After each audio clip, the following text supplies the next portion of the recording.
Your Excellency, the Chairperson of the African Union Commission, Your Excellency, the Secretary General of the United Nations,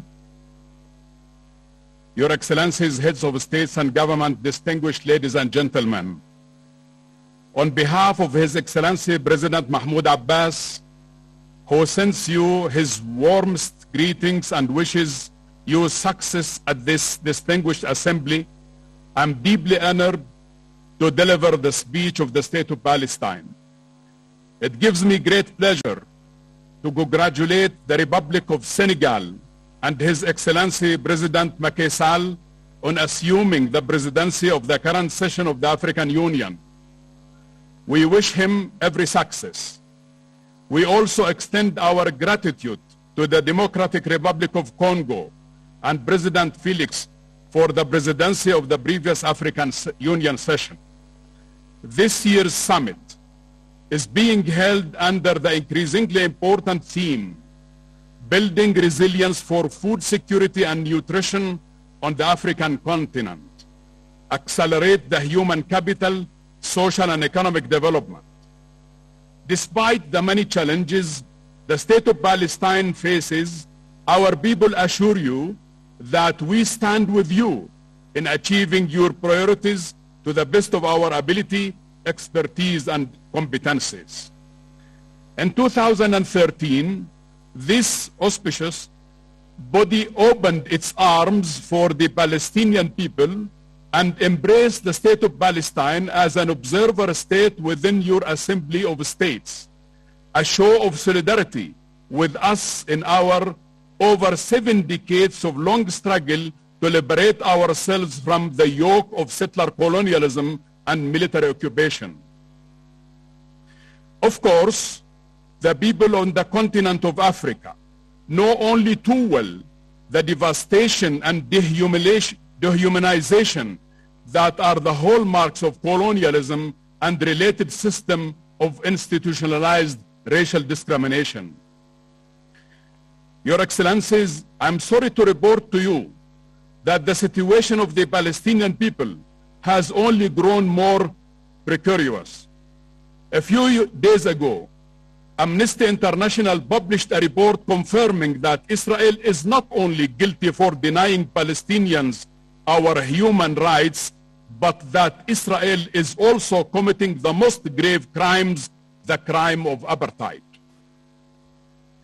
From the report, I quote, almost all of Israel's civilian administration and military authorities, as well as the governmental and quasi-governmental institutions, are involved in the enforcement of the system of apartheid against Palestinians across Israel and in the occupied Palestinian territory, and against Palestinian refugees and their descendants outside of Palestine. The patterns prescribed acts perpetuated by Israel, both inside Israel and in the occupied territory, form a part of a systematic as well as a widespread attack directed against Palestinian population, and that the inhuman and humane acts committed within the context of this attack have been committed within the intention to maintain the system and amount to the crime against the humanity of apartheid under both the Apartheid Convention and the Rome Statute. Israel has created in its maintaining a system of oppression, domination of the Palestinians through 4 main strategies. 1, deprivation of economic and social rights. 2nd, segregation and control. 3rd, dispossession of land and property. 4th, fragmentation into domains of control. Your Excellencies, a Human Rights Watch Foundation last year also stated that Israeli authorities had crossed the threshold by committing crimes of apartheid and persecution. Across the Palestinian territories under its control, Israel has demonstrated intent to maintain the domination of Jewish Israelis over Palestinians. In conjunction with that intention, Palestinians have been subjected to systematic of oppression and inhumane treatment. Together, these three elements constitute apartheid. When he was Israel's Prime Minister, Benjamin Netanyahu said in 2019, Israel is not a state of all its citizens, the nation of the state of the Jewish people only. Currently, 2 million Palestinians live in Israel, are discriminated against. 3 million Palestinians in the West Bank live under direct Israeli settler colonialism. And 2 million Palestinians who live in Gaza have been put under siege for the last 14 years. Nearly 7 million Palestinian refugees suffer from Israeli racist policies that deny them the right to return to their homes. Your Excellencies, B'Tselem, an Israeli Information Center for Human Rights, asserted that Israel is an apartheid state. It concluded that the Israeli regime enacts in all the territories under its control, inside the Green Line, East Jerusalem, and the West Bank, including Gaza, an apartheid regime.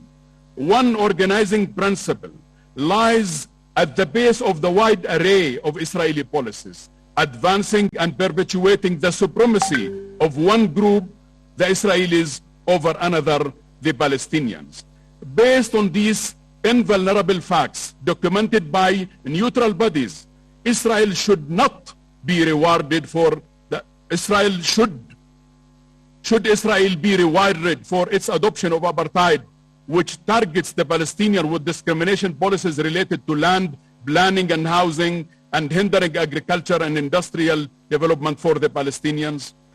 Mr. Chairman, Israel should not be rewarded for deepening this fracture following its military occupation of the Palestinian territory, including Jerusalem and the Gaza Strip in 1967, which has led to the establishment of a military system and separation of legal and administrative system to govern the occupied Palestinian territory that has resulted in the displacement of hundreds of thousands of Palestinians. In Israel today, you have no partners for peace. We have a government that is only advocating settler colonialism and apartheid policies. Excellencies, Israel, the occupying power, should not be rewarded for its unlawful killings, torture, administrative detention, persecution, severe injuries inflicted upon the defenseless Palestinian people and depriving them from their freedoms. Israel should not be rewarded for illegally constructing 280 colonial settlements in the West Bank, inhabited by more than 700,000 Jewish settlers. Israel should not be rewarded for unilaterally annexing East Jerusalem and pursuing measures to continue to change the status of the demographic composition of the Palestinian territories. Israel should not be rewarded for building the annexation and the expansion wall on the Palestinian occupied territory, deemed illegal by the International Court of Justice. Israel should not be rewarded for its crimes, including the ongoing siege, bombardment, killings, targeting civilians, and destroying infrastructure in the Gaza Strip in flagrant violation of international law. Additionally, Mr. Chairman, Israel should not be rewarded for the imposition of movement of restrictions and the closures of the Gaza Strip, the confiscation of land, the creation of isolated besieged enclaves of Bantustans in the West Bank, including East Jerusalem, the forcible transfer and displacement of Palestinians, the violation of residency of civil rights, as well as depriving refugees from their rights. Mr. Chairman, today Israel treats the Palestinians as the hewers of wood and the drawers of water. This should stop. Our faith lies in your alignment with principles of truth, freedom, and peace and justice. We are confident in your willingness to support the Palestinian people under Israel's prolonged occupation. Israel should never be rewarded for its violation and for the apartheid regime it does impose on the Palestinian people. As an entity, Israel has progressed from extremism to militarism to colonial expansion. This must stop. Based on your historic stand and your support for the Palestinian right, and bear relevant decisions of the United Nations and previous African Union assemblies, we call for the withdrawal and objection of Israeli observer status at the African Union. We believe that granting Israel observer status at the African Union is undeserved reward. This actually a reward that encourages Israel to continue violating international treaties, breaching all agreements with us. With this reward, it gains impunity and accountability. I am confident in your inner wisdom and judgment. The African Union has constantly resisted colonialism and apartheid. It has continued rejected and condemned Israeli discriminatory policies and practices. The time is right to condemn Israel for its crimes of persecution and apartheid, to end Israeli colonial occupation and enable the Palestinian people to have their right to self-determination towards realization and independence of a state of Palestine on the borders of 4th of June 1967 with East Jerusalem as the capital, and to allow the return of the Palestinian refugees. Mr. President, Your Excellencies, I stand before you today to affirm our position, vision, and peace initiative announced by His Excellency President Mahmoud Abbas during his speech before the United Nations General Assembly on 24th of September 2021. In his speech, our President called for launching political negotiations under the sole auspices of the Quartet based on international legitimacy and the Arab Peace Initiative, leading to a just and comprehensive solution for the question of Palestine, to end Israeli occupation of our land and people toward the independent state of Palestine on the border of June 4th, 1967 with East Jerusalem as its capital. Let me close by wishing you a successful and fruitful summit. We hope that Africa, its countries, and the people will achieve their aspirations for prosperity based on comprehensive sustainable growth, integration and political unity, good governance, democracy, human rights, and the rule of law. We hope for the peaceful and secure Africa where development prevails and exists and is shaped by the abilities of women and youth, helping to make Africa a strong, influential player in the international arena. We wish the Republic of Ethiopia security and stability. Long live Africa with its friendship with Palestine. Thank you and God bless you.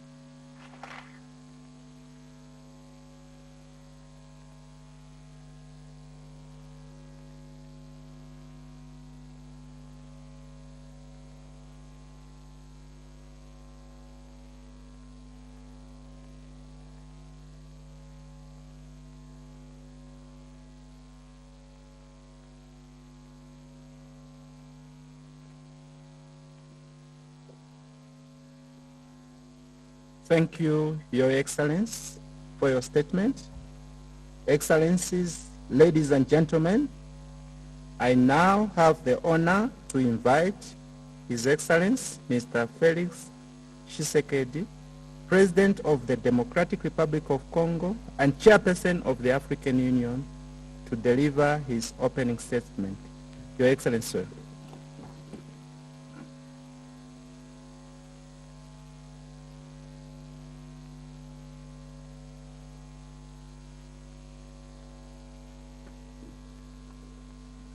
Excellences, Mesdames et Messieurs les chefs d'État et de gouvernement, Madame Amina Mohamed, secrétaire générale adjointe des Nations Unies, Monsieur Moussa Faki Mahamat, président de la Commission de l'Union africaine, distingués participants et invités, Mesdames et Messieurs, nos retrouvailles ici, au centre de conférence de l'Union africaine et dans la salle mythique Nelson Mandela, sont un motif réel de satisfaction et d'encouragement, car cela fait 2 ans, jour pour jour, que la pandémie de la Covid-19, cette peste du XXIe siècle qui secoue l'humanité, nous empêche de nous réunir en présentiel. Elles permettent d'espérer davantage un retour à la vie normale dans nos pays, et ce, grâce au génie de nos scientifiques et aux efforts communs de nos États dans un élan de solidarité internationale remarquable. Nous devons accroître ces efforts et renforcer cet élan de solidarité pour vaincre définitivement la pandémie de coronavirus, relancer la croissance de nos économies et assurer un meilleur avenir aux populations de notre planète. Mais en liminaire, puisque nous voici encore à l'aube de la présente année 2022, permettez-moi de formuler à notre organisation, à toutes les Africaines et à tous les Africains, ainsi qu'à l'ensemble de nos partenaires, des vœux ardents de paix, de sécurité, de stabilité, de prospérité et d'une coopération renouvelée et fructueuse.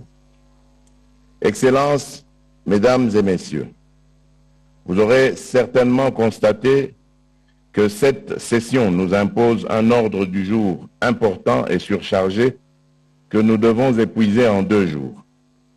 Cela nécessite une forte concentration de nos efforts sur les questions essentielles du moment afin de permettre à l'Union africaine de jouer pleinement son rôle dans la recherche des solutions aux défis et aux problèmes les plus critiques auxquels sont confrontés les peuples d'Afrique.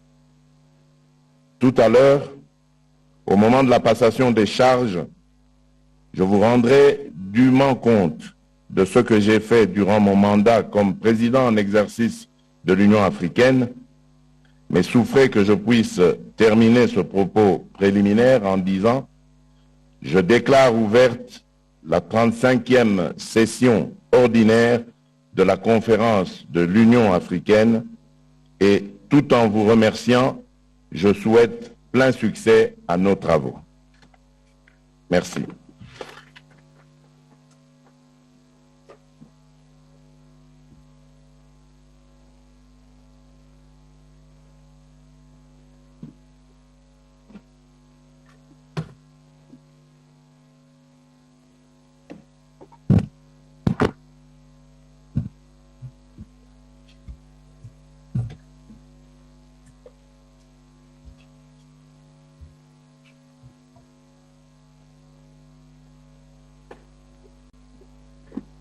Thank you, Your Excellency.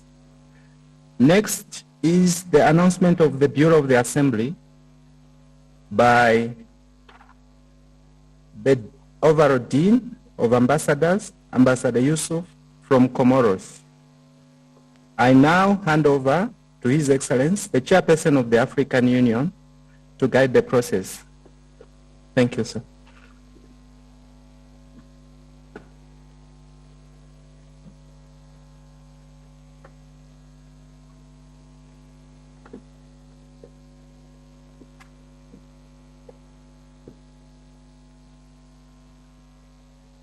J'annonce la venue du doyen du corps diplomatique pour la présentation du bureau.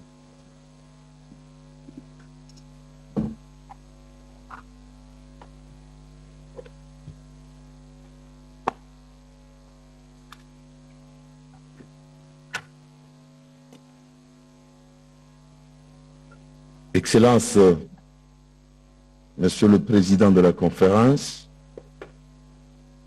Messieurs les chefs d'État et de gouvernement et chefs de délégation, Monsieur le Président de la Commission de l'Union africaine, j'ai l'insigne honneur de vous présenter la composition du nouveau bureau de la Conférence de l'Union africaine pour l'année en cours.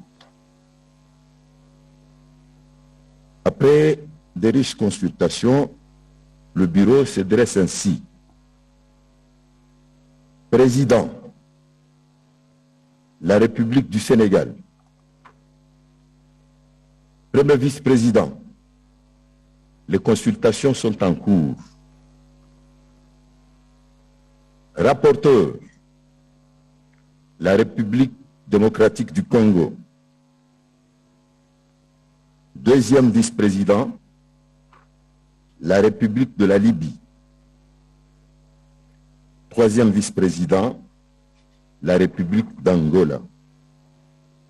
Voilà, Excellences, Messieurs les chefs d'État et de gouvernement, la composition du nouveau bureau de la conférence, et je vous prie de prendre acte. Je vous remercie.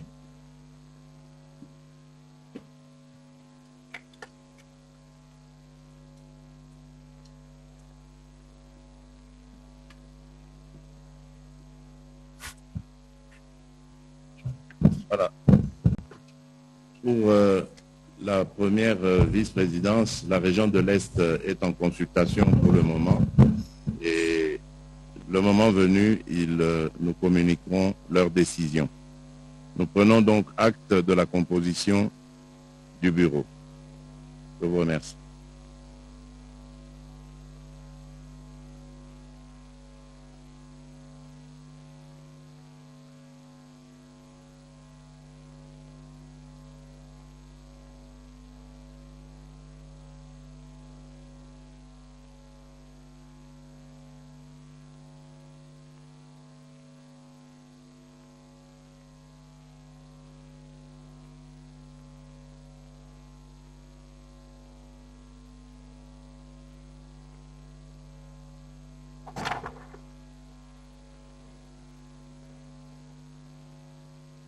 Excellences, Mesdames et Messieurs les chefs d'État et de gouvernement, Madame Amina Mohamed, secrétaire générale adjointe des Nations Unies, Monsieur Moussa Faki Mahamat, président de la Commission de l'Union africaine, distingués participants et invités, Mesdames et Messieurs, il y a un an, vous avez bien voulu confier à la République démocratique du Congo, à travers ma personne, la présidence de l'Union africaine. Aujourd'hui, c'est avec un sentiment de gratitude que je me présente devant notre haute instance et, à travers elle, devant l'ensemble des populations africaines pour rendre compte de l'accomplissement de la mission qui m'avait été confiée. Au seuil de cette mandature, il m'a fallu, comme pour mon prédécesseur, le président Cyril Ramaphosa, accorder d'abord une priorité absolue à la lutte contre la pandémie de Covid-19 et à sa cohorte de variants. Des avancées remarquables ont été réalisées.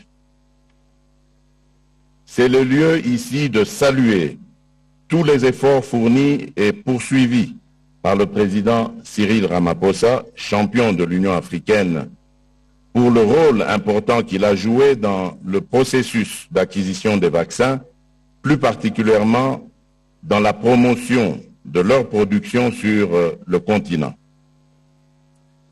C'est aussi le moment d'honorer le combat du CDC Afrique, sous le leadership de son directeur général, le docteur John Kengasong, ainsi que celui de tout le corps soignant du continent. Il demeure à présent urgent de procéder à l'autonomisation fonctionnelle de Africa CDC et à la mise en place effective de l'Agence africaine des médicaments.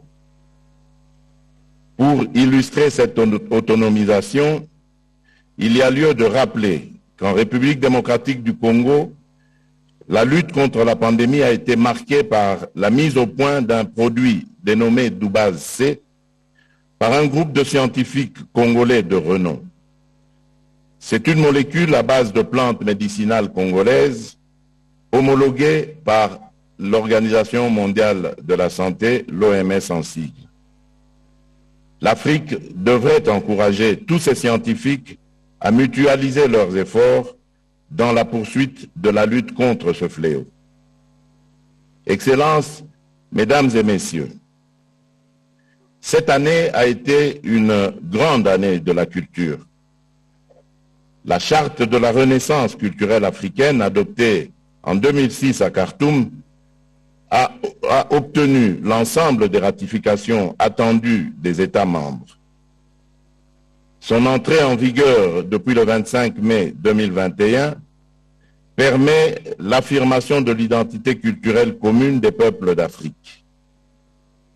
Pour aller plus loin, il serait sans doute opportun que notre organisation décrète une décennie consacrée à la valorisation de la culture africaine pour donner une impulsion décisive à la renaissance africaine. Cette année, grande année culturelle, a été aussi marquée par des initiatives fortes telles que la traduction de l'hymne de l'Union africaine en lingala, la production d'une chanson panafricaine ou encore la création du Festival panafricain de Kinshasa et l'organisation d'un colloque sur la reconstitution des biens culturels. Je voudrais en particulier souligner l'innovation de la célébration de la journée culturelle africaine et afro-descendante et de la création du Grand Prix panafricain de littérature. La journée mondiale de la culture africaine et afro-descendante, instituée par l'UNESCO en 2019, a été célébrée officiellement et pour la première fois par l'Union africaine le 24 janvier dernier par des manifestations que j'ai présidées à Kinshasa en ma qualité de président en exercice de l'Union africaine. À l'occasion, il a également été créé dans mon pays une maison de la culture africaine et afro-descendante. La création d'un grand prix panafricain de littérature consacré aux œuvres littéraires suivant notre vision propre, résolument panafricaine, constitue un événement majeur. Porté par un jury prestigieux de 10 personnalités africaines du monde des lettres, il vient d'être décerné pour la première fois à une écrivaine camerounaise, Oswald Léoat, pour son roman Les Aquatiques. Je voudrais ici remercier ce grand jury pour son dévouement et son professionnalisme et présenter par ailleurs mes vives félicitations à la lauréate. Vous m'autoriserez, Excellence, à remettre solennellement son prix à l'intéressé à la fin de mon propos, en signe de notre hommage commun à la créativité africaine. Et comme pour couronner le tout, on ne peut passer sous silence la récente inscription de la rumba congolaise sur la liste des éléments du patrimoine immatériel mondial, de même que celle du thiéboudienne, irrésistible plat sénégalais aux riches couleurs, senteurs et saveurs. Excellences, Mesdames et Messieurs, faire taire les armes sur le continent demeure un impératif vital. Mais il nous faut réellement passer de la parole à l'acte. Il est grand temps de consolider l'architecture africaine de la paix et de la sécurité et d'assurer l'opérationnalisation générale et totale de la force africaine en attente. Il est impérieux d'arriver à mettre en place un véritable état-major intégré, comme le préconisait déjà Kwame Nkrumah, l'un des illustres pères fondateurs de notre organisation panafricaine. Dès le début de mon mandat, j'ai eu à relancer la dynamique des négociations tripartites entre la République arabe d'Égypte, la République démocratique fédérale d'Éthiopie et la République du Soudan pour rechercher une solution constructive et durable autour du différend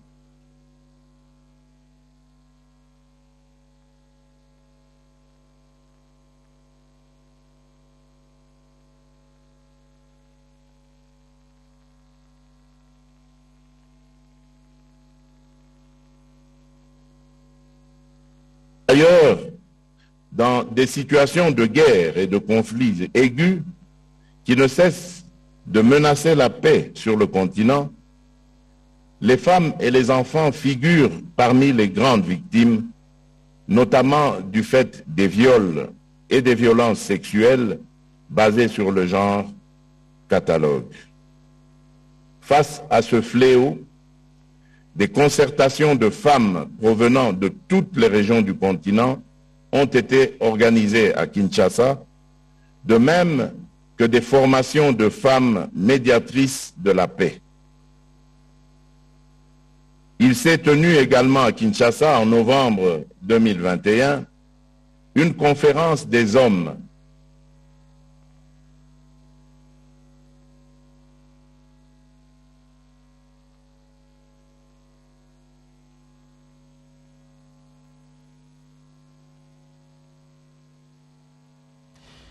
On a un petit problème de liaison avec Addis Abeba qui va se régler d'un moment à l'autre, mais en attendant, nous venons de suivre les grandes lignes du discours bilan du président de la République, président en exercice de l'Union africaine, qui va bientôt passer le flambeau au Sénégalais Macky Sall, son homologue sénégalais. Giscard Koussema, le volet culture nous a beaucoup plus intéressés avec des réalisations palpables. Le chef de l'État a parlé de la rumba. Le chef de l'État a parlé du plat sénégalais et plusieurs activités organisées autour de la culture à Kinshasa, notamment le Grand Prix de littérature. Parce que la culture faisait partie du thème de sa mandature et que plusieurs actions ont été posées dans ce sens, d'autres qui rentrent désormais dans la tradition. Tenu à encourager tous les pays africains au lancement officiel et effectif de la campagne Tolérance zéro immédiate contre les crimes de violence sexuelle et violences basées sur le genre. Excellences, Mesdames et Messieurs, face à la multiplication des actes d'accession au pouvoir par des voies non constitutionnelles, il convient de rappeler avec insistance que l'acte constitutif de l'Union africaine, en son article 4, condamne et rejette les changements anticonstitutionnels de gouvernement. Cependant, après plusieurs décennies d'une mise en œuvre devenue tourmentée, il devient impératif de réfléchir et d'évaluer les principes, règles et mécanismes de notre déclaration adoptée à Lomé en 2000 sur les changements anticonstitutionnels des pouvoirs. Il nous faut en particulier songer à une meilleure harmonisation des approches de nos communautés économiques régionales et leur synergie avec le Conseil de paix et de sécurité de l'Union africaine ainsi que la Commission. De même, il convient de renforcer et d'intérioriser les instruments continentaux et régionaux de la bonne gouvernance, tels que la Charte africaine de la démocratie, des élections et de la gouvernance. Ils sont autant de moyens de prévention de violences de toutes sortes. Dans ce contexte de la bonne gouvernance,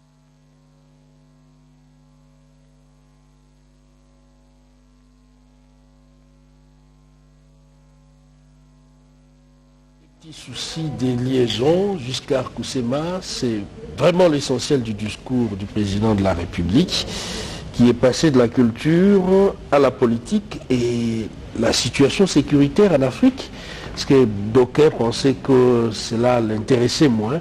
Là, il vient de rappeler à l'ordre certaines dispositions contenues dans la charte. Exactement, notamment cette condamnation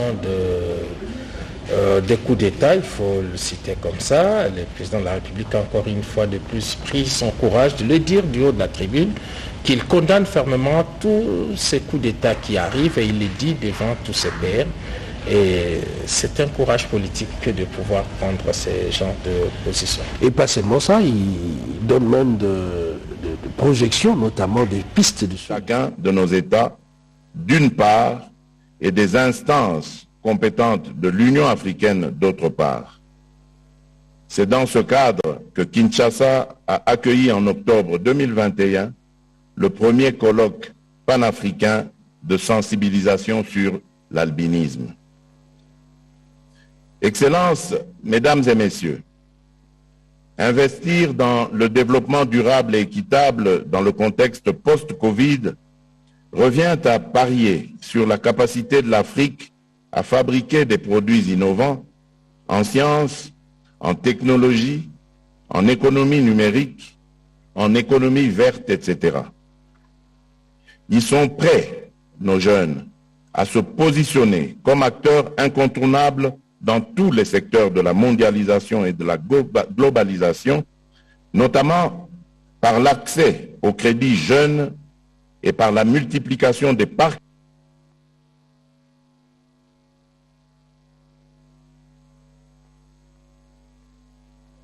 Et voilà, le chef de l'État est allé encore plus loin, parlant de la situation sécuritaire. Il parle d'une meilleure approche, une harmonisation entre l'Union africaine, mais aussi d'autres organisations sous-régionales dans la coordination des actions. C'est dire toute la faiblesse qu'il y a au niveau de certaines organisations sous-régionales. Nous l'avons dit en début de ce reportage. Donc ce qui se passe, la CEDEAO devait repenser sa manière de gérer les États qui sont membres. En fait, c'est cela. C'est ce que ça veut dire en français facile.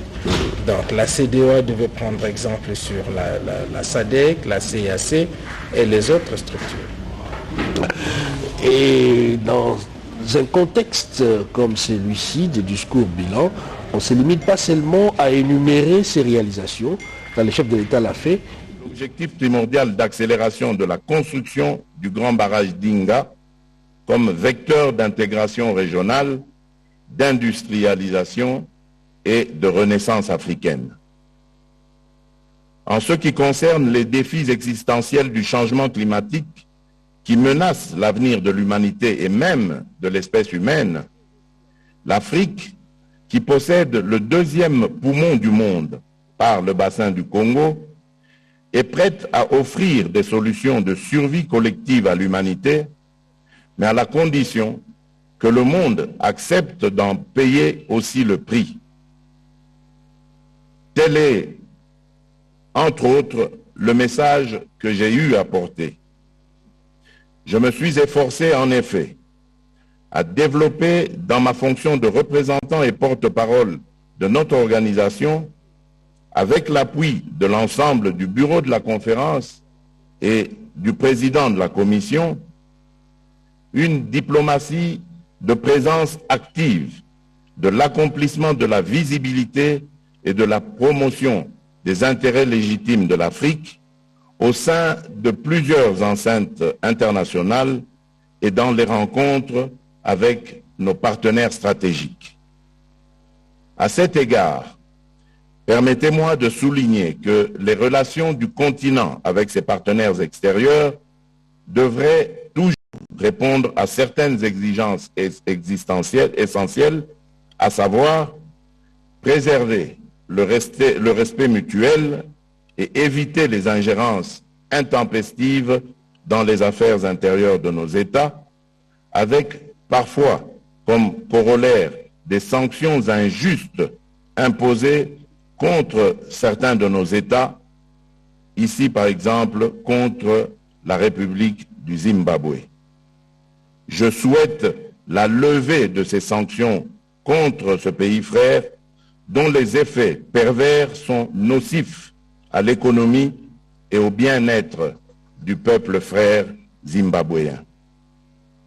Excellences, Mesdames et Messieurs, avant de clore mon propos, je voudrais encore une fois remercier l'Afrique, remercier notre auguste Assemblée pour la confiance placée dans mon pays. Soyez-en assurés, à travers cette mandature, la RDC, République démocratique du Congo, a pleinement repris conscience de sa vocation historique de creuset de l'union et de l'unité africaine. La République démocratique du Congo entend continuer à assumer ce rôle sans désemparer. Je souhaite plein succès à mon successeur, mon frère Macky Sall, président de la République du Sénégal. Que Dieu bénisse et protège l'Afrique. Mungu amibariki. Many thanks. Shukran. Muito obrigado. Muchas gracias. Aksanti.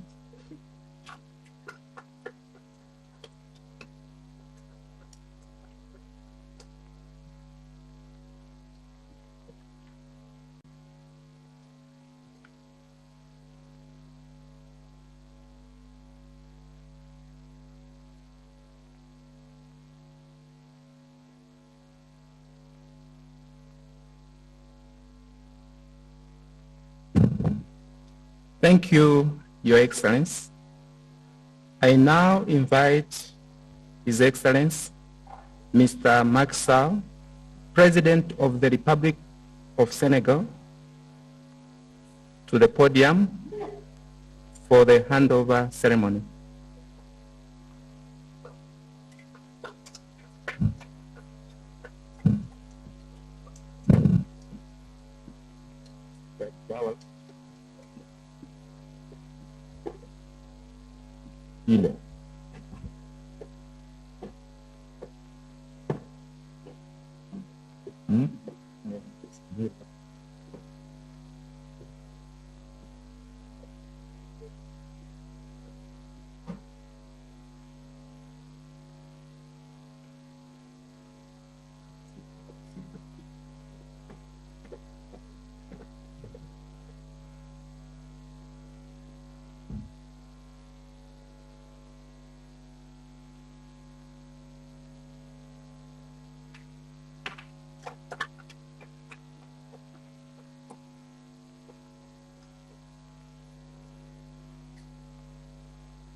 Excellences, Mesdames, Messieurs, avant la photo de famille, le président sortant de l'Union souhaiterait remettre un prix tel qu'annoncé dans son discours bilan. Monsieur le Président, vous avez la parole.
I now invite His Excellency, Mr.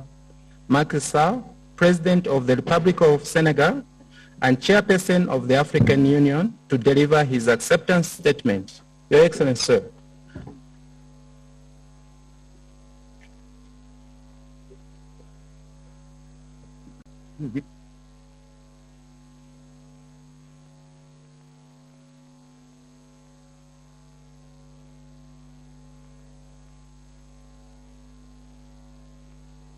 Voilà.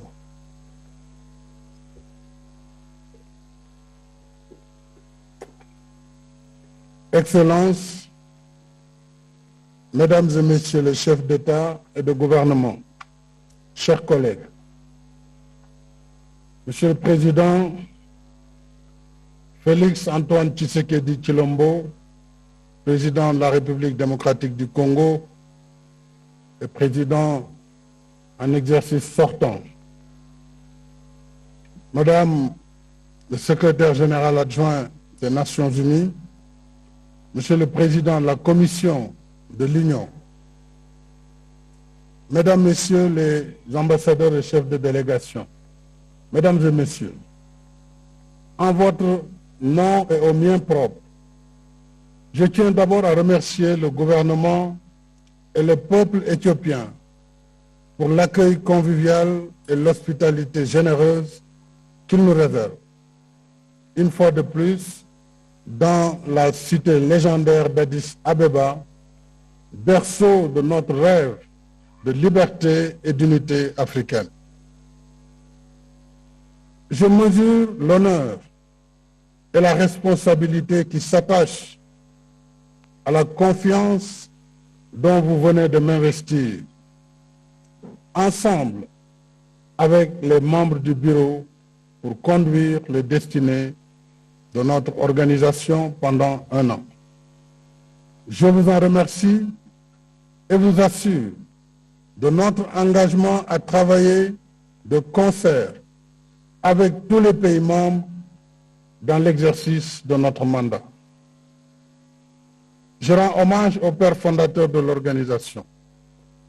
6 décennies après, leur vision lumineuse continue d'inspirer notre vivre ensemble et d'éclairer notre marche solidaire vers l'idéal d'intégration africaine. C'est justement dans cet esprit panafricaniste que le président Léopold Sédar Senghor avait proposé au sommet de l'OUA de juillet 1964 d'instituer une autorité politique et morale permanente de la conférence des chefs d'État et de gouvernement pour donner une impulsion de haut niveau à la conduite des affaires continentales. C'est ainsi qu'est née la charge de président en exercice de notre organisation. Charge dont le président Félix Antoine Tshisekedi Tshilombo s'est acquitté avec constance et dévouement. Merci, cher Félix, pour les efforts considérables que tu as consacrés au service de notre continent. Alors que notre union célèbre son 20e anniversaire cette année, nous pouvons être fiers des progrès accomplis dans le cadre d'initiatives majeures telles que le NEPAD, le PIDA, le MAEP, la Vision 2063, la réforme institutionnelle, la Grande Muraille Verte, l'ASLECAF et plus récemment notre riposte coordonnée contre la pandémie Covid-19. En même temps, nos défis restent nombreux et pressants, qu'il s'agisse de la paix et de la sécurité, des changements anticonstitutionnels de gouvernement, de la protection de l'environnement, de la santé et du développement économique et social. L'urgence de paix et de sécurité nous rappelle notre responsabilité particulière dans la lutte contre le terrorisme, le règlement pacifique des différends entre pays membres et la prise en charge des situations de crise intérieure. Nous ne pouvons détourner nos regards de toutes ces vies perdues, ces familles endeuillées, ces millions de personnes déplacées ou réfugiées, ces écoles et structures de santé fermées et ces cohésions sociales désintégrées. Le bon sens commande de faire taire les armes et construire une culture de dialogue et de concertation dans le cadre des mécanismes africains de résolution des conflits. Les antagonismes dispersent nos efforts et nous retardent sur le chemin du développement. J'appelle, chers collègues, à un examen de conscience pour réaliser la paix des braves, afin de mieux nous consacrer aux autres urgences qui nous préoccupent. Il en est ainsi de la crise sanitaire liée à la pandémie Covid-19 et la nécessité d'assurer au plus vite notre souveraineté pharmaceutique et médicale. Je remercie vivement le président Cyril Ramaphosa qui, avec l'appui de la Commission et de Africa CDC, s'est beaucoup investi dans la riposte anti-Covid, aussi bien pour l'accès aux vaccins que pour sa production en Afrique. À l'épreuve de la crise, tout un écosystème de produits hygiéniques, pharmaceutiques et médicaux a vu le jour sur le continent. La production de vaccins est déjà en cours dans certains pays et d'autres vont suivre. Au-delà de la riposte anti-Covid, il serait donc indiqué de maintenir cette nouvelle dynamique en gardant les questions de santé au cœur de notre agenda, afin de soutenir l'émergence d'une industrie pharmaceutique africaine capable de satisfaire nos besoins essentiels et faire face à des pandémies comme le VIH, SIDA, la tuberculose et le paludisme. J'attire également l'attention de notre sommet sur les ravages du cancer, un tueur silencieux qui cause près de 20 millions de décès par an dans le monde, dont plus de 700 000 en Afrique. S'y ajoute que 40% de nos pays ne disposent d'aucune unité de traitement par radiothérapie.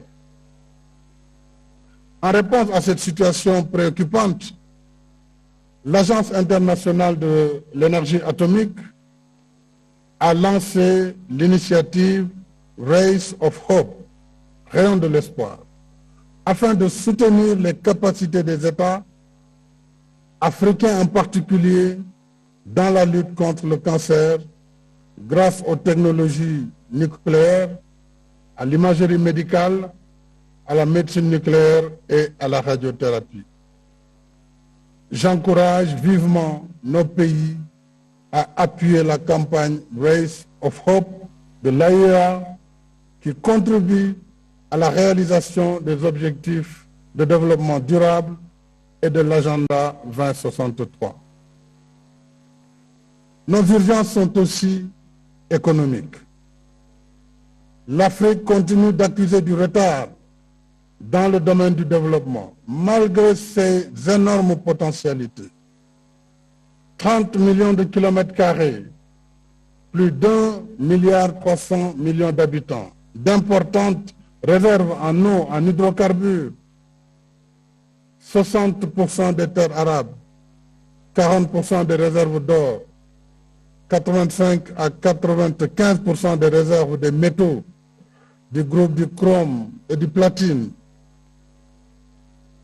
plus de 50% des réserves de cobalt et un tiers des réserves mondiales de bauxite. C'est dire qu'en dépit de ces handicaps, l'Afrique dispose du potentiel nécessaire pour assurer les conditions de son émergence. Du reste, dans sa grande majorité, notre continent progresse. Les gouvernements sont à la tâche Il y a une jeunesse créative qui entreprend et réussit. Des millions d'hommes et de femmes travaillent, investissent et créent de la richesse. Toutes ces énergies positives contribuent à la transformation structurelle du continent en faisant émerger l'Afrique des infrastructures modernes, routières, autoroutières, ferroviaires, portuaires et aéroportuaires, mais aussi l'Afrique des centrales électriques, de l'agrobusiness, des plateformes industrielles et numériques. C'est justement dans l'esprit de cette Afrique, sur la voie de l'émergence, que s'inscrit le thème de notre sommet, sur proposition pertinente du président Alassane Ouattara de Côte d'Ivoire. Renforcer la résilience en matière de nutrition sur le continent africain. Accélérer le capital humain et le développement social et économique. Ce thème nous rappelle l'urgence de réaliser notre souveraineté alimentaire en produisant plus et mieux dans l'agriculture, l'élevage et la pêche, par la modernisation de nos outils et méthodes de production, de conservation et de transformation. L'amélioration des intrants, la maîtrise de l'eau, le développement des chaînes de valeur et la facilitation de l'accès au marché. L'Afrique émergente doit aussi compter sur ses forces vives, les jeunes et les femmes. Les jeunes doivent rester au centre de nos politiques publiques parce qu'ils forment la majorité de notre population et que nous ne pourrons tirer avantage du dividende démographique que si notre jeunesse reçoit l'éducation et la formation adéquate qui la prépare à la vie active. La condition féminine nous interpelle parce que les femmes constituent l'autre moitié du continent. L'Afrique ne peut se développer quand des millions de femmes et de filles continuent de subir des traitements violents, inégalitaires, discriminatoires. J'appelle à une plus grande mobilisation du continent, des pouvoirs publics, des leaders d'opinion, de la société civile, des familles et des communautés contre toutes les formes de violence faites aux femmes et aux filles et pour leur autonomisation. C'est une condition essentielle du progrès de notre continent et de notre bien-être collectif. Chers collègues, mesdames et messieurs, si le destin de notre continent se joue entre nos mains, il reste aussi tributaire d'une gouvernance politique, économique et financière mondiale qui fait peu de place à nos pays. En votre nom, je poursuivrai notre plaidoyer pour un multilatéralisme plus ouvert, plus transparent et plus inclusif, à commencer par une représentation plus équitable de l'Afrique au Conseil de sécurité des Nations Unies, conformément au consensus des Îles. Je souhaite également que nous portions davantage nos efforts sur la réforme de la gouvernance économique et financière internationale pour un meilleur accès de nos pays aux sources de financement du développement. Nos économies sont sous-financées parce que des règles et procédures rigides entravent l'accès de nos pays à des prêts consistants de longue durée et à des taux supportables pour le financement de leurs besoins de développement. Nos économies sont ainsi mal financées parce qu'elles continuent de payer des taux d'intérêt trop élevés à cause d'un système inéquitable d'évaluation du risque d'investissement en Afrique. À titre d'exemple, En 2020, alors que le monde entier subissait de plein fouet l'impact de la COVID-19, 18 des 32 pays africains évalués par au moins une des grandes agences d'évaluation ont vu leur notation dégradée, soit 56% contre une moyenne mondiale de 31%. D'autre part, des études montrent qu'au moins 20% des paramètres de notation de nos pays dépendent de facteurs plutôt subjectifs, par exemple d'ordre culturel ou linguistique, donc sans relation avec les fondamentaux qui déterminent la stabilité d'une économie. Tout cela fait que la perception du risque d'investissement en Afrique reste toujours plus élevée que le risque réel, ce qui renchérit les primes d'assurance, rend le crédit plus cher et pénalise ainsi la compétitivité de nos économies. Avec le soutien de la Commission, il me paraît nécessaire de mettre en place une task force de l'Union pour étudier plus en avant la problématique du financement de nos économies, y compris par la réforme des règles de l'OCDE y afférentes, mais également la création d'une agence panafricaine de notation et la mise en place d'un mécanisme de stabilité financière sur lequel la Banque africaine de développement travaille déjà.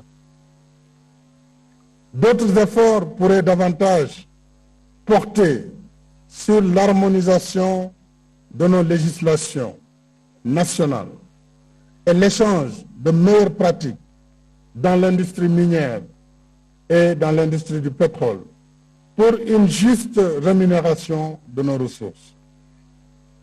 Ces chantiers pourraient certes prendre du temps, mais il me semble nécessaire de passer des revendications aux actes en jetant les fondements de leur construction.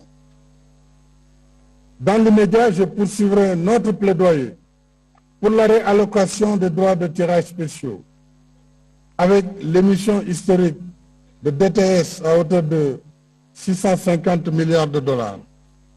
L'Afrique a pu disposer de son quota de 33 milliards pour renforcer sa résilience.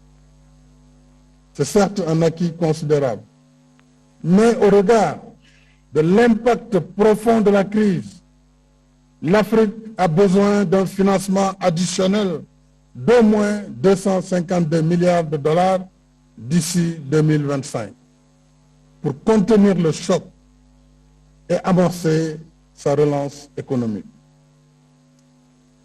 En conséquence, je poursuivrai notre plaidoyer pour la réallocation en faveur des pays africains selon des modalités à convenir de 100 milliards de dollars de DTS des pays riches qui consentent, bien entendu, pour pouvoir autoriser l'accompagnement des pays africains. Ceci a déjà été fixé au sommet de Paris. Il est important qu'une partie significative de ces droits de tirage spéciaux aux côtés du Fonds monétaire puisse être réallouée à la banque via la Banque africaine de développement, la Banque continentale, compte tenu de son rôle habituel dans le financement du développement, pour soutenir nos efforts de relance par des investissements de qualité qui stimulent une croissance inclusive et durable. En outre, afin d'élargir nos possibilités de financement de grands projets de développement, le moment est venu de modifier l'accord portant création du Fonds africain pour le développement, le FAD, ce qui lui permettra d'accéder au marché des capitaux et de pouvoir lever 33 milliards de dollars comme effet de levier en complément de ses fonds propres, aujourd'hui à 25 milliards de dollars. Plus de ressources pour le FAD lui donne plus de capacités de financement pour nos pays. En conséquence, j'appelle nos partenaires à engager avec nous le travail de modernisation du Fonds africain de développement, à l'image d'autres institutions similaires, d'autant plus que son statut est resté quasiment inchangé depuis sa création en 1972. En votre nom, chers collègues, j'ai aussi la ferme intention de porter haut et fort notre message pour des partenariats rénovés, plus justes et plus équitables. Plus de 60 ans après ses premières indépendances, l'Afrique est plus que jamais décidée à prendre son destin en main. Notre continent ne saurait être la chasse gardée des uns contre les autres. Nous sommes ouverts à tous les partenariats, sans exclusion ni exclusivité, pourvu qu'ils soient mutuellement bénéfiques et respectueux de nos priorités de développement et de nos choix de société.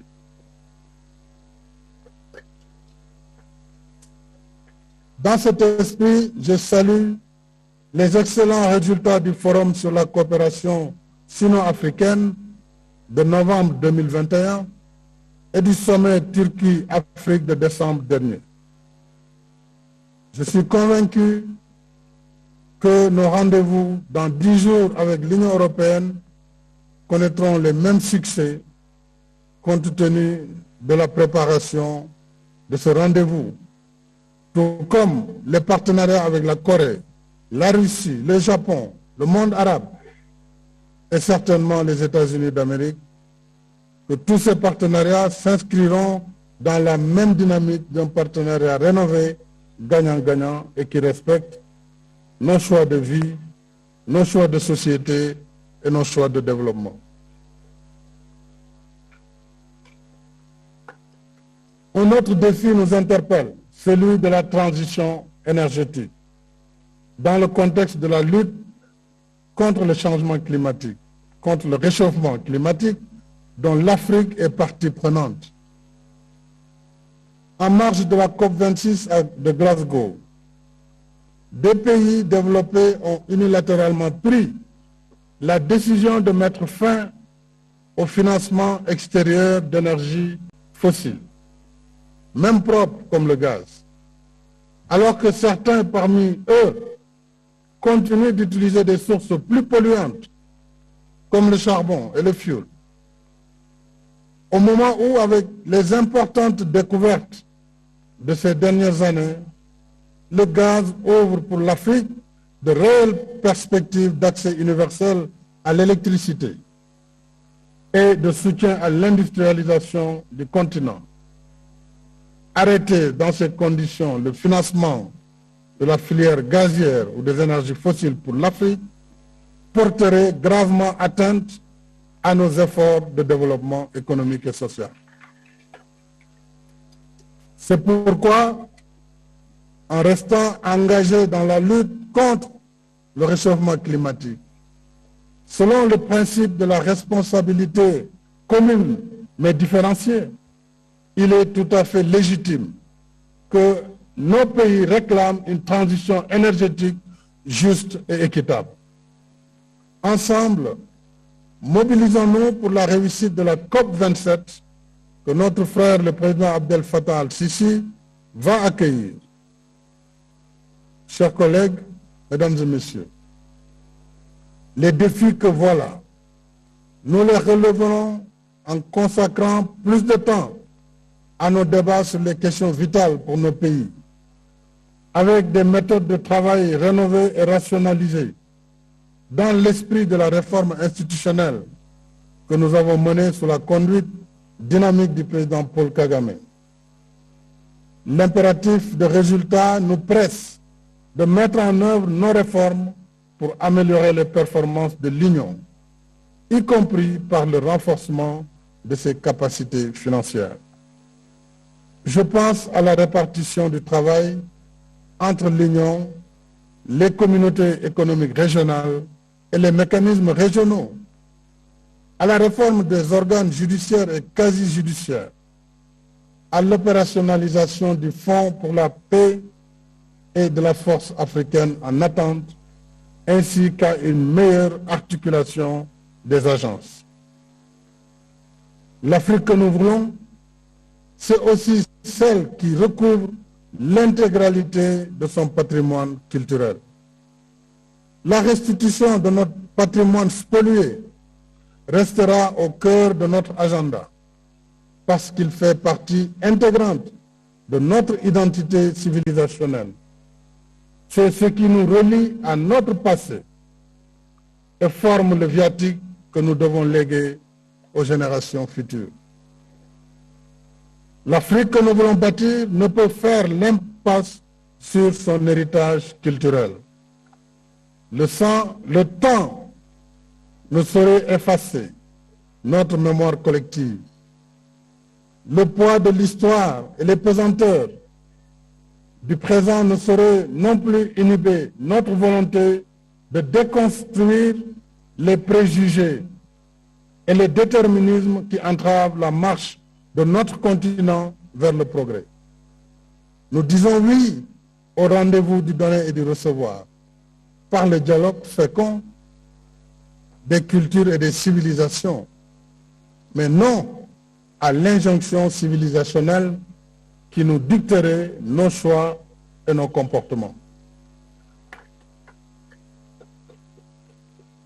Dans l'esprit que voilà, je ne ménagerai aucun effort dans la défense des intérêts de notre continent, avec le soutien des membres du bureau et le vôtre, chers collègues.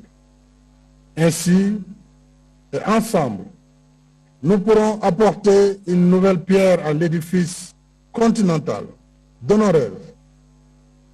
Une Afrique en paix, plus libre, plus unie, plus solidaire. Une Afrique debout et en marche vers plus de progrès et de prospérité. Vive l'Afrique, vive l'Union africaine. Je vous remercie de votre attention.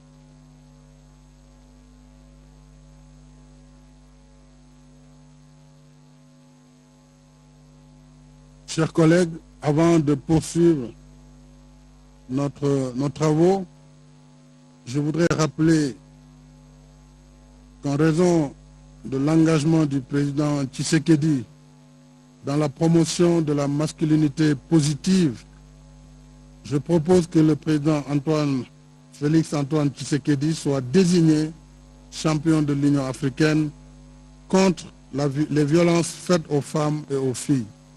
Avec votre compréhension.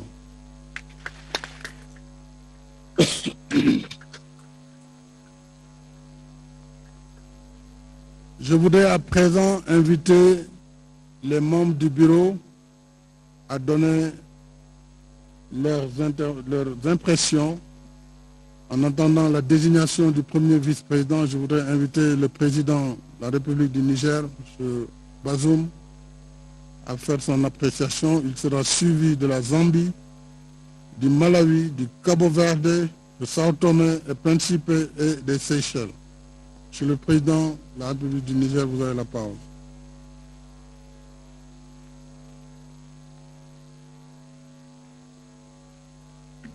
Il s'agit de collègues nouvellement élus comme membres du bureau et qui participent pour la première fois à ce niveau. Ah oui, autant pour moi. Il s'agit autant pour moi, chers collègues des chefs d'État, des présidents élus, le président de la République du Niger, le président de la République de Zambie, le président du Malawi et le président du Cap-Vert, de Sao Tomé et des Seychelles. La tradition veut qu'ils prennent la parole devant l'Assemblée.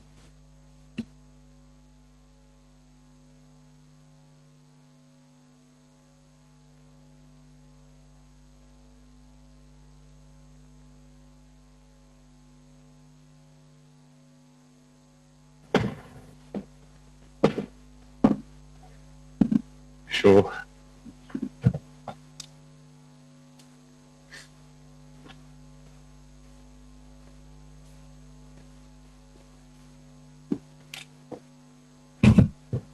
Monsieur Macky Sall, président en exercice de l'Union africaine, Excellences, Mesdames et Messieurs, chefs d'État, chefs de gouvernement, Excellences, les anciens chefs d'État, Excellences, Madame la secrétaire générale adjointe des Nations Unies, Amina Mohamed, Monsieur Moussa Faki Mahamat, président de la Commission de l'Union africaine, Excellences, Mesdames et Messieurs, je voudrais avant tout vous saluer et vous remercier de m'accueillir aujourd'hui dans ce cadre prestigieux de la conférence des chefs d'État dans la salle Nelson Mandela, que j'ai plaisir à retrouver pour me ressourcer aux valeurs de fraternité, de solidarité et d'engagement panafricain incarné par cette grande figure, Nelson Mandela, dont je salue la mémoire et le combat exemplaire.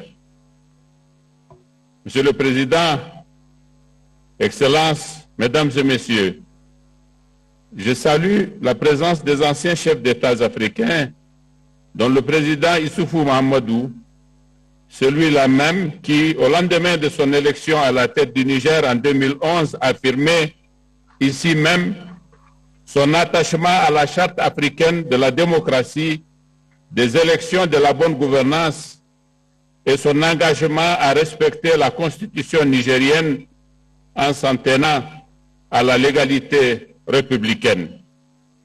Il a tenu parole et pour la première fois au Niger, un président démocratiquement élu a passé le témoin à un autre président choisi par le peuple. Le 2 avril dernier, j'ai ainsi prêté serment et je me suis solennellement engagé à continuer l'œuvre de construction nationale dans le respect des règles et principes démocratiques. Je me suis également engagé dans mon discours d'investiture à renforcer la coopération bilatérale avec tous les pays amis et à affirmer la présence du Niger sur la scène multilatérale, singulièrement dans le combat de construction de l'Afrique que nous voulons pour nous-mêmes et pour les générations futures. Je voudrais vous assurer que je veillerai tout au long de mon mandat dans la création des partenariats et des énergies continentales et régionales pour une Afrique plus unie et mieux intégrée. Je saisis l'occasion de cette 35e session ordinaire de la conférence de l'Union pour exhorter mes pairs à une mobilisation soutenue dans le combat contre le terrorisme et tous les facteurs de violence qui ont cours dans notre continent. Mesdames et Messieurs, je voudrais me féliciter des avancées réalisées par notre continent, notamment avec la mise en place de la ZLECAf. Cet instrument doit nous servir à développer le commerce entre nos pays et mettre fin à cette situation inadmissible relevée par la Banque africaine de développement, consistant dans le fait que les échanges intra-africains représentent seulement 16% de notre commerce extérieur. Pour cela, nous devons continuer les discussions techniques, mais aussi poursuivre la mise en œuvre du programme de développement des infrastructures PIDA, de la Convention de Yamoussoukro sur le transport aérien en Afrique, ainsi que de l'adoption rapide d'un système harmonisé des paiements et des échanges financiers. Venant d'un pays du Sahel, confronté aux impacts des changements climatiques, à l'insécurité alimentaire, à la désertification, aux inondations, je ne peux terminer mon propos sans appeler au respect des engagements des pays gros émetteurs de gaz à effet de serre souscrits à Paris, Marrakech et Glasgow. J'exprime enfin ma bonne appréciation du travail que réalise le président de la Commission, M. Moussa Faki Mahamat. Il dirige en effet notre commission avec compétence et loyauté, qu'il reçoive ici mes encouragements et à travers lui l'ensemble de son équipe. Je voudrais féliciter le président Félix Tshisekedi pour le travail qu'il a accompli à la tête de notre organisation pendant une année et souhaiter plein succès au président Macky Sall que nous venons de placer à la tête de notre union. Vive l'Union africaine. Je vous remercie de votre aimable attention.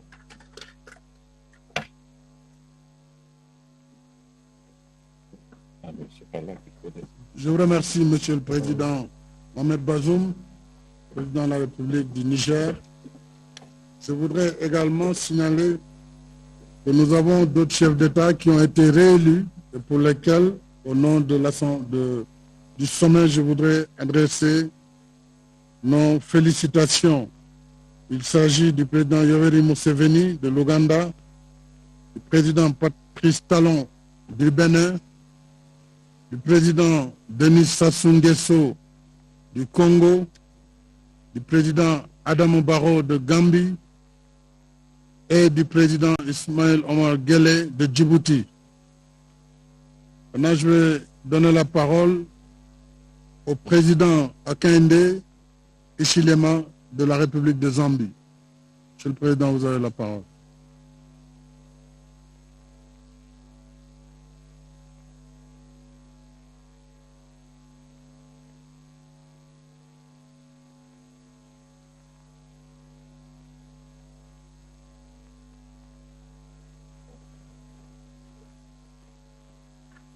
Pour la suite, j'invite nos collègues à intervenir depuis leur position pour nous permettre de gagner du temps. Monsieur le Président de Zambie, vous avez la parole.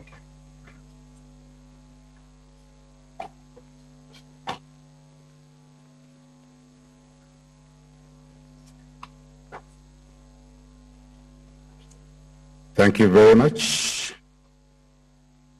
Your Excellency Macky Sall, President of the Republic of Senegal and Chairperson of the African Union, Your Excellency President Felix Tshisekedi, President of the DRC and outgoing Chairman of the African Union, Your Excellency Dr.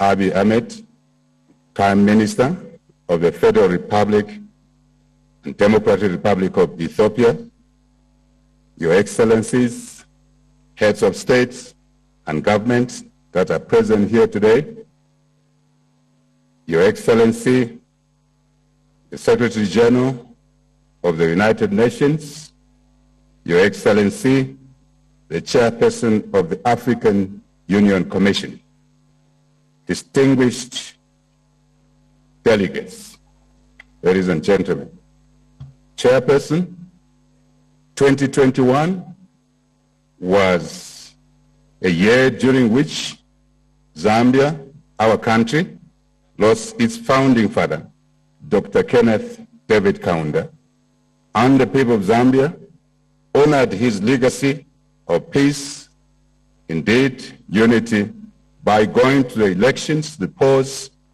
and ushered in a new government in the same year, our government. Chairperson, we welcome the theme for the 2022 meeting, which aligns with our own administration's key priorities. I mean development priorities, which is increasing the contribution of agriculture to economic growth. Africa, Chairperson, is sufficiently endowed to produce food that should be more than enough to satisfy the continent's nutrition, food security needs, and with increased value addition, it has the unmistakable potential to lift millions of our fellow Africans out of poverty. A problem we've been grappling with for years and years. It has to come to an end. Poverty makes us feel less human, and we should fight it with all the vigor. Chairperson, for our continent to achieve its objectives of economic growth, poverty reduction, and improving the lives of our people, we must be firmly committed to continental peace, security, and stability. What's going on around our continent is concerning many of us, and it's an issue all of us must be addressing with strength, with vigor. It would be true to say, in my own words, Chairperson, that instability anywhere is a threat to stability everywhere. That is a view we hold very, very strongly, and I shall repeat that held view. Instability anywhere is a threat to stability everywhere. Chairperson, we have a unique opportunity to be the generation of Africans and leaders that will actualize economic success with integration and change the African narrative once and for all. We must consider unacceptable the narrative of war, the narrative of instability, corruption, and poverty that has characterized our continent for far too long. This is unacceptable. It must not continue. We must change it, and we have the capacity to change this definition of our continent. It is time to embrace a new paradigm. Let us be anchored by trade, investment, of course, partnerships where we need this. Where there is peace and stability on our continent is the narrative we want. Where there is rule of law and respected by all of us in leadership as a starting point. We cannot expect our citizens to respect the rule of law when we, the leaders, have no iota of any respect for the rule of law. And that leads us into negative vices that have plagued our continent for far too long. We have to bring it to an end. We have the capacity to do that.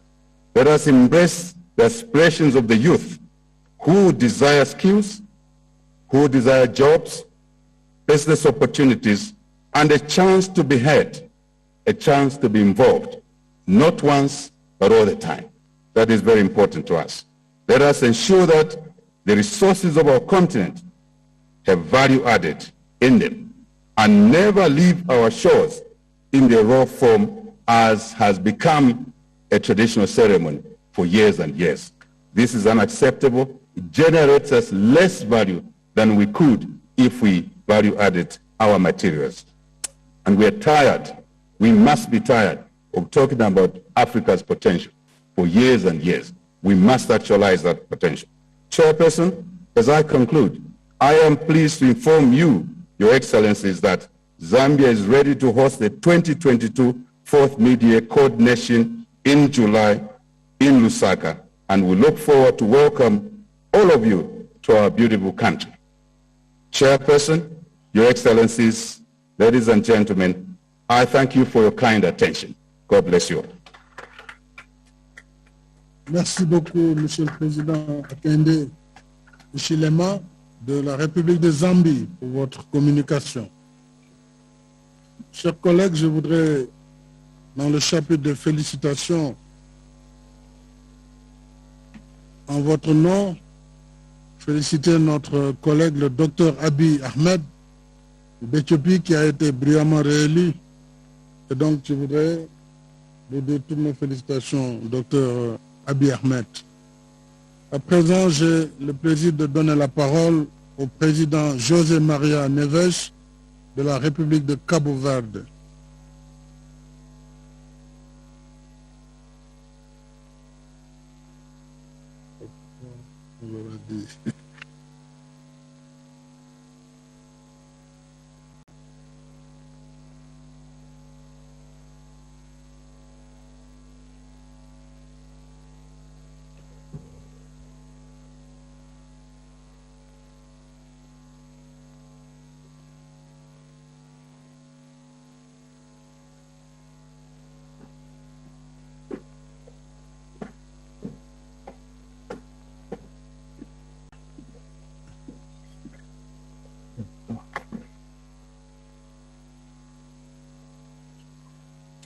Excelências,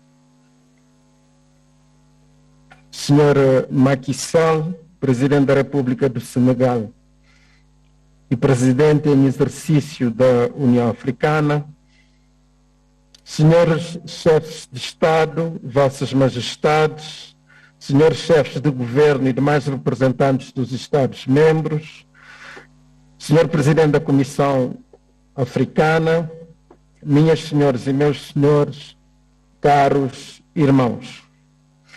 Saúdo-vos em nome do povo de Cabo Verde e em meu próprio e expresso a enorme honra que é para mim participar pela primeira vez na qualidade de Presidente da República de Cabo Verde nesta magna Assembleia. Agradeço a Sua Excelência o Primeiro-Ministro Abiy Ahmed, ao Governo e ao povo da Etiópia, pelos esforços despendidos no sentido de tornar possível a realização presencial desta cimeira, num contexto ainda fortemente marcado pelas restrições impostas pela pandemia da Covid-19, bem como pela forma calorosa e fraterna como a representação cabo-verdiana foi acolhida e tem vindo a ser tratada nesta bela cidade de Addis Abeba. Agradeço e felicito Sua Excelência o Presidente da República Democrática do Congo, Sr. Félix Tshisekedi, pela exemplar liderança e orientação das atividades da União Africana durante o ano difícil de 2021.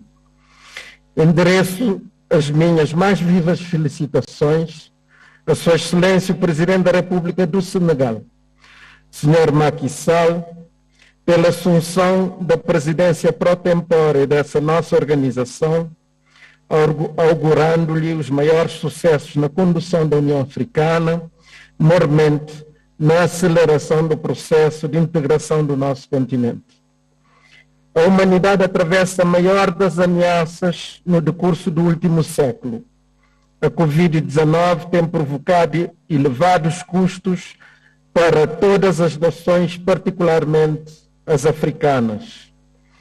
Esta crise pode revelar-se uma oportunidade para a África fazer uma reflexão profunda e posicionar-se perante esses desafios e outros que, de certo, estarão a caminho. A África tem conhecimento, tem talento e recursos suficientes para produzir vacinas e outros medicamentos e, assim, não ficar dependente das contingências atuais e novamente vulnerável quando surgirem novas pandemias. Assim, felicito a África do Sul pelo lançamento da primeira vacina em África e espero que, oportunamente, outros países africanos também lancem a sua vacina. A África dificilmente conseguirá suprir a enorme lacuna de financiamento para a concretização dos Objetivos de Desenvolvimento Sustentável no horizonte 2030 e a Agenda 2063 da União Africana, somente com as receitas estatais e os níveis atuais de ajuda ao desenvolvimento.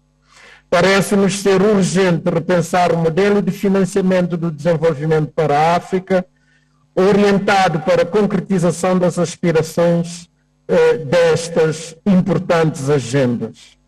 Se, por um lado, a situação apela ao aprofundamento da expansão das bases fiscais, a fim de aumentar a capacidade para financiar políticas públicas com recursos próprios, por outro, implica modernização dos mecanismos de financiamento da economia pelo setor privado, nacional e internacional, bem como uma forte luta contra os fluxos financeiros ilícitos. Não podendo a África sozinha ter meios suficientes para financiar as medidas de resposta e recuperação da crise econômica, pandémica e climática, haverá necessidade de se assegurar financiamento complementar através de outras formas e fontes de financiamento externo, nomeadamente o investimento direto estrangeiro, a cooperação internacional, a assistência financeira externa apropriada e o perdão ou reconversão da dívida. Manifesto a minha preocupação pelas constantes ameaças à paz, segurança e estabilidade no nosso continente, maiormente na região oeste africana e do Sahel. Estou a falar concretamente do terrorismo e da subversão da ordem constitucional instituída através de golpes de Estado que têm minado o continente.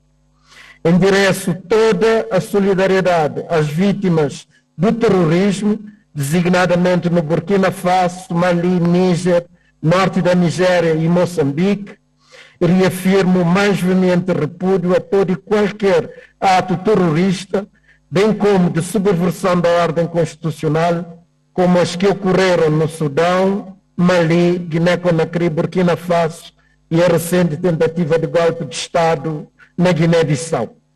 É preciso reforçar a capacidade africana de prevenção e gestão de conflitos e apostar fortemente na diplomacia preventiva.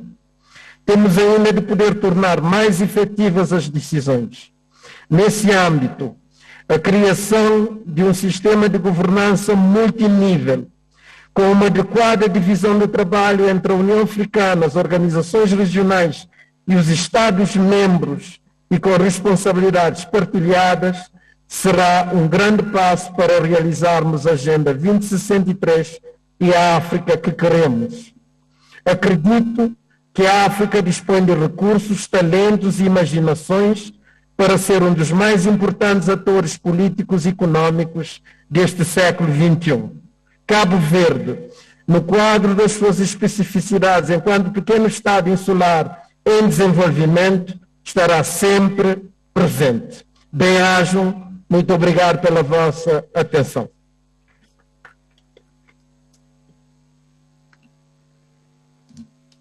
Je vous remercie, Monsieur le Président José Maria Neves de la République de Cabo Verde. À présent, j'ai le plaisir de donner la parole au Président Carlos Villanova de Sao Tomé et Principe. Monsieur le Président, vous avez la parole.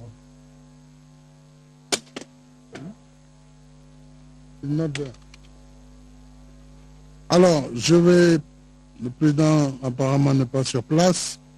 Je vais donner la parole au Président Wavel Ramkalawan des Seychelles. Monsieur le Président, vous avez la parole.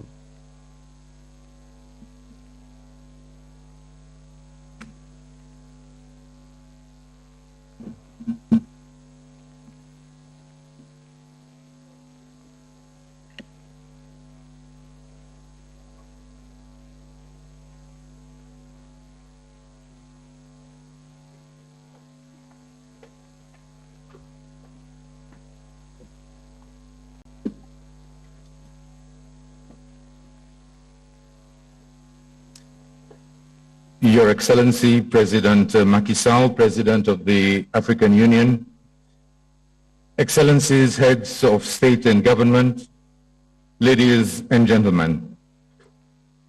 It is a privilege and a pleasure to address this AU Assembly for the very first time since being elected by the Seychellois people as their President in October 2020.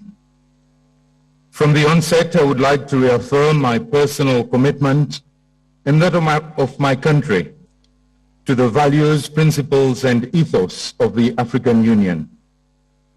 These very same values that we commonly share will shape the direction of our continent's agenda to reach our goal of attaining the Africa we want. I thank our host, the government of the Federal Democratic Republic of Ethiopia, for the hospitality extended to the Seychelles delegation. I would like to thank our outgoing chair, His Excellency President Felix Tshisekedi, for his leadership and his achievements in what has been a very difficult year for all of us. I would also like to congratulate His Excellency President Macky Sall, our incoming President.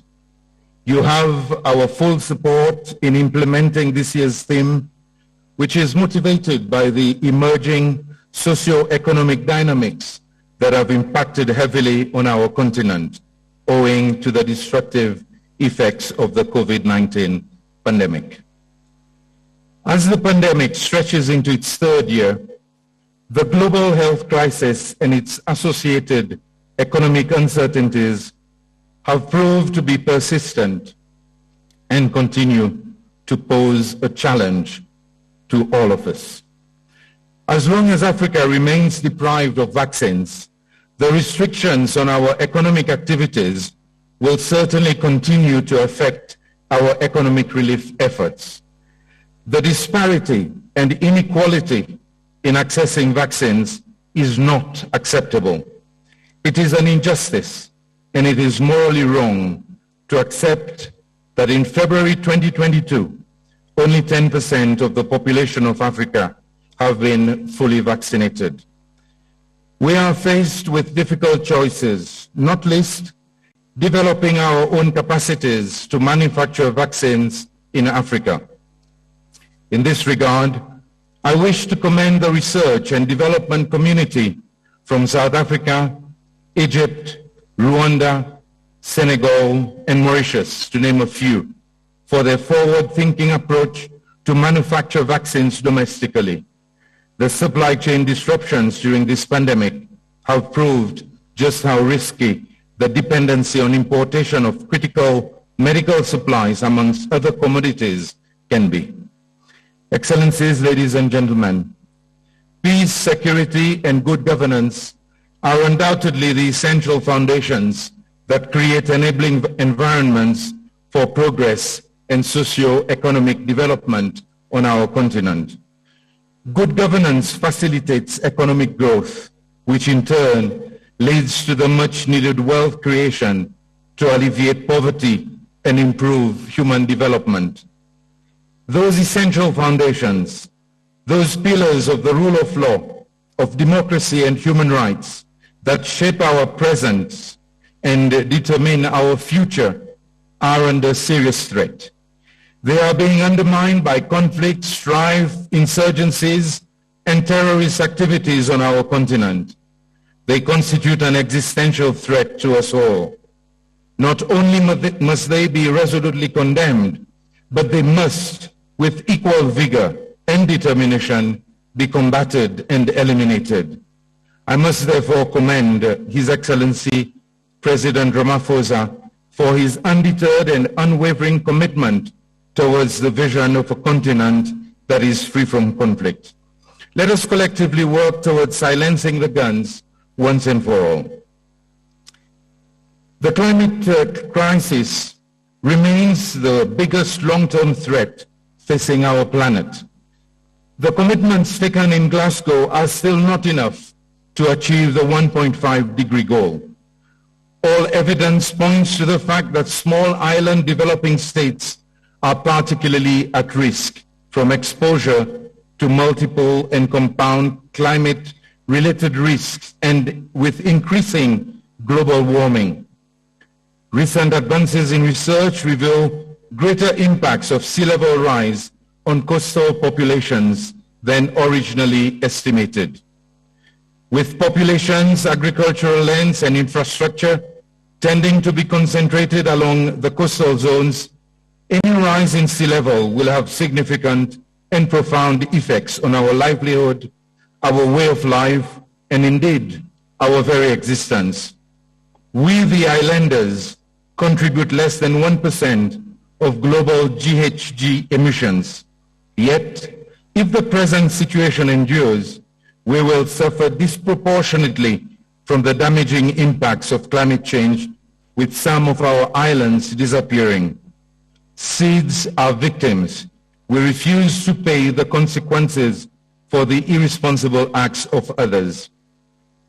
Excellencies, ladies and gentlemen, it is certainly not too late for all of us to act on the risks we face and for us to pursue an innovative, sincere, and inclusive transition that protects humanity. More than ever, I am convinced that the African Union has the political will and commitment to lead by example. I thank you. Je vous remercie, Monsieur le Président Ramkalawan de Seychelles, pour votre message.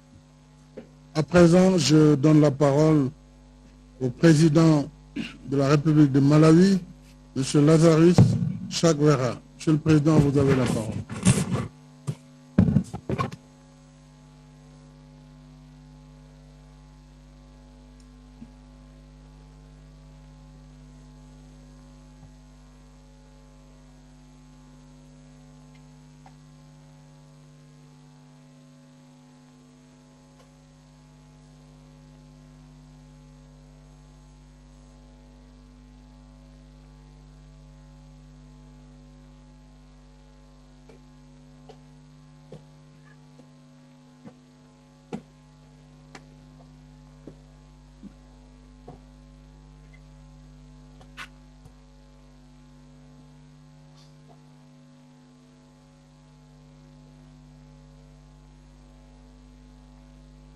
Your Excellency, Mr. Macky Sall, Chairperson of the African Union and President of the Republic of Senegal, Your Excellency, Mr. Felix Antoine Tshisekedi Tshilombo, President of the Democratic Republic of Congo, outgoing Chair of the African Union, Your Excellencies, Heads of State and Government, Your Excellency, Mr. Musa Faki Muhammad, Chairperson of the African Union Commission, distinguished delegates, ladies and gentlemen, as this is my first visit to this historic city since I became President of the Republic of Malawi, let me first express my sincere gratitude to the government and the people of Ethiopia for being such wonderful hosts. Your service to Africa in hosting this long-awaited assembly is both a restoration and a reminder of the mutual hospitality we have all been craving for during the social